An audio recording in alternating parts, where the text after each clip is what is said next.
The scientists disguised themselves as aliens and arrive at the reception.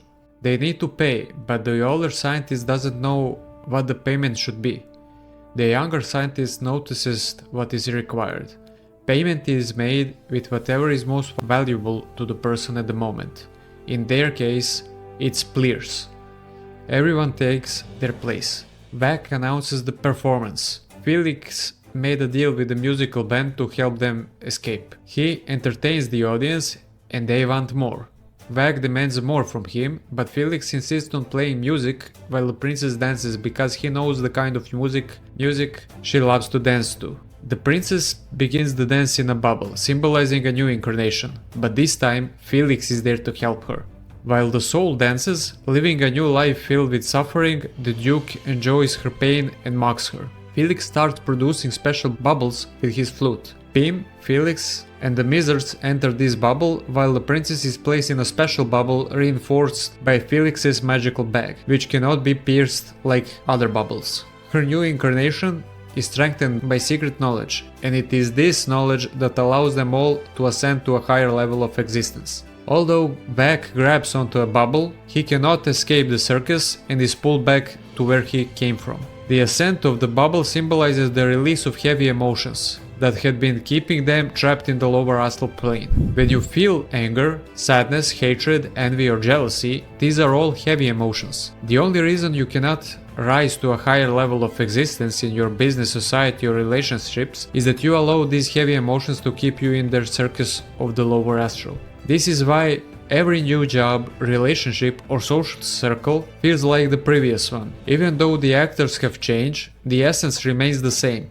The essence being that your consciousness or soul is trapped in the lower astral. As long as you seek to create or find something new from this field, whatever you create will carry heaviness and will never bring you peace or fulfillment. Notice that although Vac grabbed onto a bubble, he couldn't ascend with them. Ask yourself why that is. It's because he is low vibrational, as you can see. He is nervous, sloppy, unkept, full of anger and malice. It's precisely his emotions that prevent him from ascending to higher levels. We see the Duke agitated because the soul is beginning to rise to higher levels of consciousness and existence. For the first time, we see how dependent he is on the cylinders he created. When he falls from his chair, he literally cannot get up without their help. He cannot get up on his own. In the final scene, we see Vac's magical staff pierce the bubble containing the Wizards, causing them to fall into the bag, and the circus collapses. Now Felix, the princess and Pim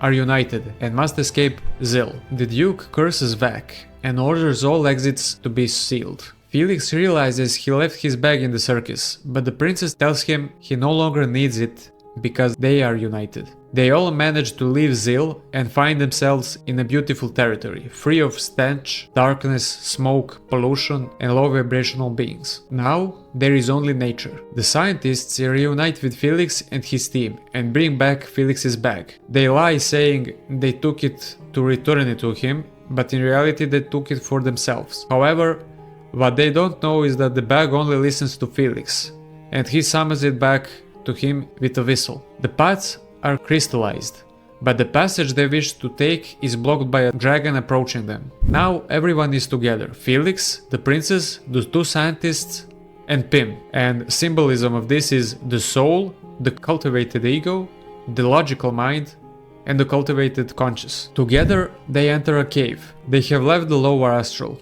gathered as one, and it is now time to ascend to the next level of existence and master it, the higher astral. You're probably wondering, how do I know they've reached the higher astral? Well, let's take a closer look. In the next scene, we see them exiting the cave.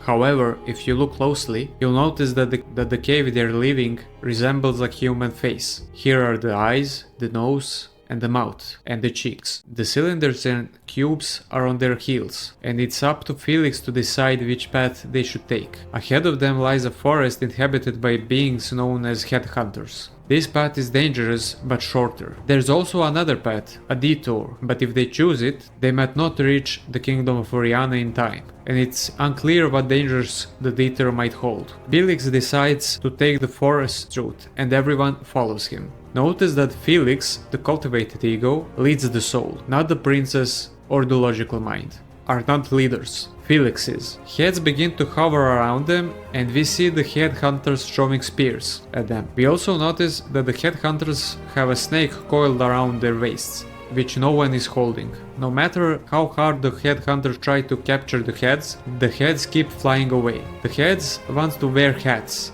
and without hats they cannot settle. Felix notices that and creates heads from his magical bag, satisfying the heads and allowing the group to move forward. Notice that the headhunters thank them in the end, waving their hats at the group. Also notice that everyone is holding the snake by its head. The heads represent authority, the establishment of control and power. And who are the headhunters? They are parts of ourselves that seek guidance and demand authority over them.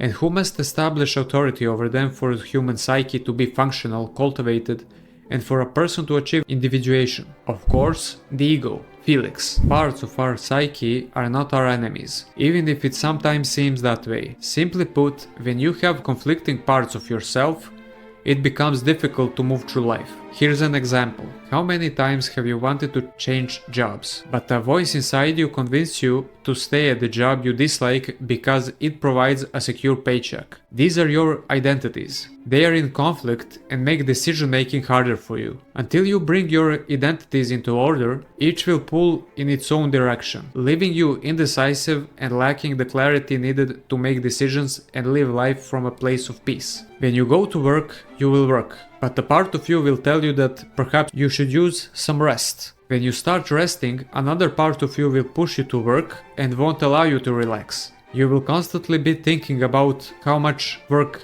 you might be able to do instead of relaxing. These are all examples of conflicting identities. These parts are necessary for us to fulfill different roles in society. For example, we need parts or identities such as father, mother, brother, colleague, or lover, and other identities. However, these parts must never take the lead in our system. All of them must be controlled by the cultivated ego. Every goal you set will be much harder to achieve, and you lose far more energy than necessary, not because you are incapable of achieving it, but because you have conflicts between inner identities, over which you haven't established authority. Felix, representing the cultivated ego, must establish authority over all identities and be the primary leader, and he has done so. The scientist accidentally pushes them on the cliff and they fall into a swamp. Pym doesn't fall with them but comes for them in a boat with a lantern. Remember the first time Felix saw Pym's lantern? Felix thought it was similar to Tyr he followed, which led him into slavery.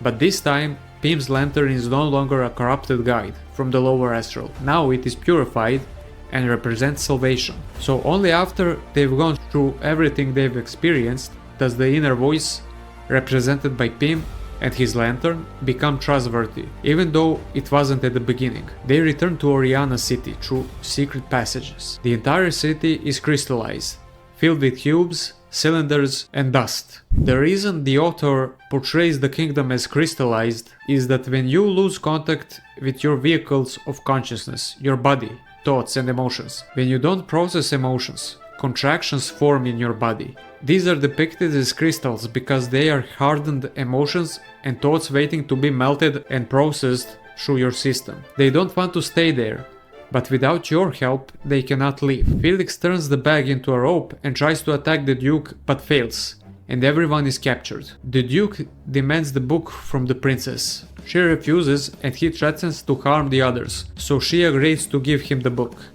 The Duke finally gets the book containing the secrets of ultimate power. The princess hands the book to the Duke. When the Duke opens it, it reads truth, love, wisdom. This is the secret of the ultimate power. The Duke believes they are mocking him and joking him because these are not values he holds dear. He cannot believe what he is reading and releases the largest cylinder he has ever created to destroy them all. Felix throws the book at him, the cylinder shatters, and with it all the smaller cylinders and cubes. The Duke is finally defeated. The room is no longer crystallized. Life and joy return to kingdom, and the room becomes golden again. From this scene, we see how the persona cannot receive true power and how true power is hidden from the persona. Even when the persona sees it and holds it in its hands, it cannot recognize or value it. Values such as truth, love, and wisdom are foreign to the persona, which sees no power or value in them. At the beginning of the video, I asked you how you would advise God where to hide secret knowledge. Now, I ask you to put yourself in the position of a God who has a child that one day needs to become powerful and independent. What values should your child have for you to be confident enough to pass that power to your child? These are precisely the values mentioned above. Truth, because if you do not communicate with the truthful knowledge, false knowledge will lead you to ruin or in persona's hands. Love, because if your actions are not aligned with love for yourself and the entire world around you, you will then be a destructive force on this planet. If you are that, you are not worthy of receiving the highest knowledge and the power that comes with it. And finally, wisdom, which is born from truth and love. Remember Nikola Tesla's words: if you knew the magnificence of the numbers 3, 6 and 9, you would have the key to the universe. Truth, love and wisdom are the things that will allow you to destroy useless and toxic programs and defeat your persona, as illustrated in this cartoon. At the end, the princess and Felix part ways. The princess will close the demands portal and says that next time it will be Felix's dimension that suffers. What does the soul mean by this? Remember, this is an inner journey, and recall the phrase, as it is inside, so it is outside. Once you have completed the deconstruction of your persona, only then you are able to begin acting in the external world and bring truth, love and wisdom to the rest of the world. When the princess asks Felix to stay, Felix replies that he has much work to do in his dimension. This refers to the work each of us must do in the external world once we heal the traumas and emotional wounds we carry within. Everyone enters the demands portal, but it does not activate because gold from one dimension cannot be transferred to another, and the scientists have taken gold with them. The wizards exit along with the gold. The princess tells Felix that even though gold is not passable through the demands portal, he will be the only one to carry gold from here. And the gold she's talking about is the golden heart, which Felix possesses, which represents the experiences and goodness cultivated when living from a state of truth, love and wisdom.